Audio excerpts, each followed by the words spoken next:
Menghadapi kompetisi Liga 3 2023-2024, PS Palembang sudah membentuk tim yang akan diturunkan pada putaran nasional.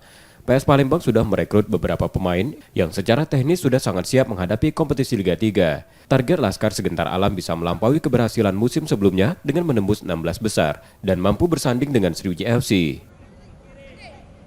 Ya, kalau target saya ingin yang terbaik lah ya, karena PS Palembang pernah jaya-jayanya waktu itu. Kita sudah tembus 16 besar nasional, itu luar biasa.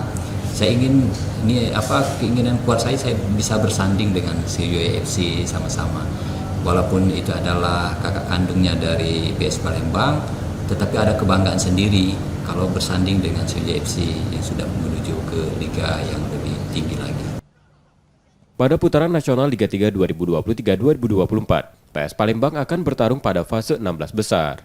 Nur Muhammad, Kompas TV, Palembang, Sumatera Selatan.